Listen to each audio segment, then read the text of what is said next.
U.S. senators and representatives are now calling on federal government watchdogs to address the issue of privacy and surveillance, and whether or not we can justify the social cost. This, just less than a week after substantial flaws rose from Amazon's facial recognition.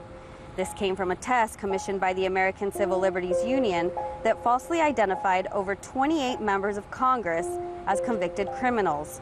These test results include members from both political parties, as well as men and women, and most notably people of color.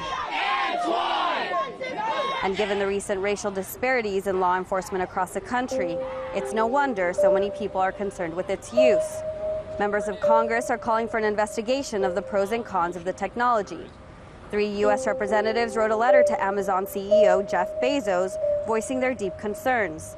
And in a second letter this week, members of Congress wrote to the Government Office of Accountability saying, given the recent advances in commercial facial recognition technology and its expanded use by state, local, and federal law enforcement, particularly the FBI and Immigration and Customs Enforcement, we ask that you investigate and evaluate the facial recognition industry and its government use. So far, only Washington County Police in Oregon and the Orlando PD are using Amazon's pilot program for facial recognition. But the Orlando PD recently said they will not be renewing their contract with Amazon. Rising public concerns note that not only could it infringe on privacy rights, but most importantly, this could cost people their freedom or even their lives.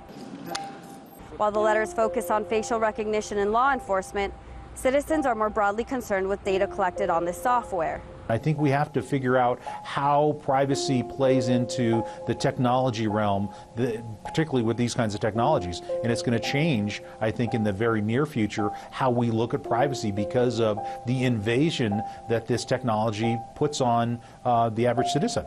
And even though an Amazon spokesperson noted that Amazon recognition is a tool to help law enforcement prevent crime, privacy continues to be a growing concern among voters as technology becomes more invasive.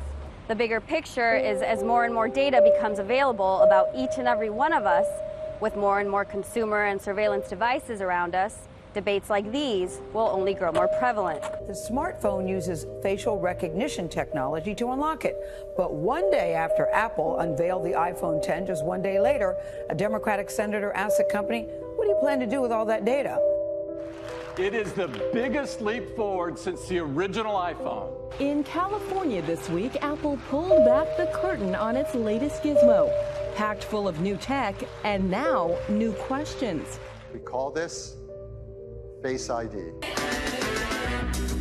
A forward-facing camera system will use depth sensors to map the contours of your face, unlocking your phone. Your iPhone now recognizes you. Facial recognition isn't a new concept, but with an estimated 700 million iPhones reportedly in use around the globe, there are new privacy concerns about this technology. There's always a chance that someone could physically force you to unlock your device by grabbing your hand or holding the phone up to your face. You also have to worry about where this information is being shared. Now Congress is asking where that information could go. The latest revelation by WikiLeaks, released Thursday, says that the CIA has been able to hack into iPhones for as long as a decade. The new document dump details several software tools, one of which is so powerful it allows Langley to remotely download and upload files and apps onto your iPhone. This is the second CIA-related leak that the website has made this month, and it promises much more. Here's RT's Alexei Arashevsky. If the Central Intelligence Agency went commercial, this could have been its slogan, and WikiLeaks in that case would have been the brand manager. The whistleblowing website's latest revelations, published on Thursday under a scary name, Dark Matter, describes just that, the tools used by the CIA to hack into Apple's products. There are several of them with, cool names like Sonic Screwdriver, Der Starke, and Triton. But the one which has drawn the biggest attention is a beacon loader implant tool called Night Skies. WikiLeaks stresses that the software had reached version 1.2 by 2008, and it's expressly designed to be physically installed onto factory-fresh iPhones, meaning the CIA has been infecting the iPhone supply chain of its targets since at least 2008 and probably even earlier, injecting it into factory-fresh smartphones before they even reached their buyers.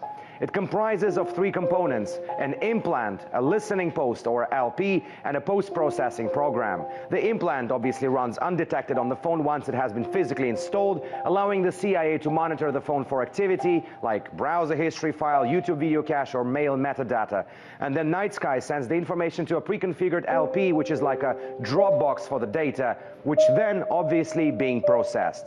The TechCrunch website analyzed the software and said it was quite powerful, as Night Skies could access your address book, the SMS conversations and call logs in order to upload it to the CIA servers. The agency could also execute commands on the iPhone remotely to install new tools and even more so download any files or upload any files into the device. After the recent major dump of documents related to CIA hacking capabilities by WikiLeaks, the so-called Vault 7, a number of tech giants, including Apple, said most of the described backdoors have already been dealt with through software updates. But it remains unclear whether any of the newly published tools are operational today. And let's not forget, the 9,000 documents revealed by WikiLeaks as part of their CIA expose were only 1% of what those behind the website claim they have in their possession. Soon, boarding passes may become obsolete and your identification will be verified using a quick picture at check-in.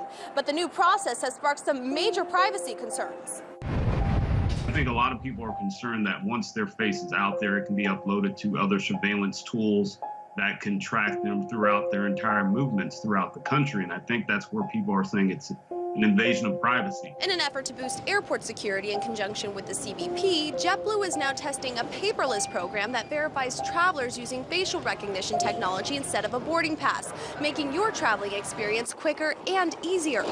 Launched earlier this year at Boston Logan International Airport, the pilot program allows passengers to board their flight to Aruba hands-free. JetBlue is now testing the same process on flights from Boston to Santiago, Dominican Republic. Here's how it works. The traveler will get their photo taken. Then the technology would match your face with your passport photo through Customs and Border Patrol. It takes 3 to 4 seconds, and then you get the green light to board the plane, as opposed to showing your boarding pass to a gate agent. Joanna Garrity, Executive Vice President of Customer Experience for JetBlue, said in a statement, "We hope to learn how we can further reduce friction points in the airport experience, with the boarding process being one of the hardest to solve. Self-boarding eliminates boarding pass scanning and manual passport checks. Just look into the camera and you're on your way." Yet, despite privacy concerns, many think it will be a good idea. I think it's a great idea because it's going to save time, and you're not going to have to be fumbling for documents all the time. Yes, I think it's a great idea. It'll save a lot of time, and privacy, I have no concerns at all. And in light of recent attacks, experts say that this kind of technology is the way of the future. This is absolutely the way of the future. I mean, we're in a society now where we have to know who's in this country. We have to know people's movements in this country. I mean, we're in a post 9/11. We're still having terrorist attacks. We had one recently last month in the city of New York. So yeah, absolutely. This is the way we're going to see this society going. And other airlines have also implemented programs using facial recognition technology. Earlier this year, Delta tested out a hands-free bag check program, and JetBlue is expected to expand its biometric facial recognition program if the pilot in Boston is successful. But agencies use facial recognition technology to catch crooks. But privacy advocates say the technology could be abused by unseen cameras that identify us. Morgan Wright reports.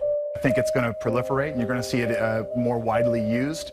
Facial recognition technology was recently used in Annapolis, Maryland, to help identify the suspect in the shooting death of 5 people in the Capital Gazette newsroom shooting. The police had the suspect in custody, but couldn't identify him with a fingerprint match. They took an image of the individual, a mugshot, and they compared it against a database of mugshots and other images that they already had at the police station. And that's how they positively identified him. Lieutenant Ryan Frazier with the Anne Arundel County Police Department in a statement confirmed facial recognition technology was used. Lieutenant Frazier says in the Capital Gazette case that technology was used in conjunction with other investigative tools to help investigators in identifying our suspect. The American Civil Liberties Union has concerns over the use of facial recognition. They say it's too much power for the government to have. Face recognition is potentially like the nuclear weapon of surveillance. Jay Stanley says there are serious questions about the technology and its effectiveness, and it creates privacy concerns. It potentially could give law enforcement the ability to hit rewind on anybody's life find out everywhere they've been, who they've been with, what they've been doing, what religious or sexual or political or medical activities they've been engaged in.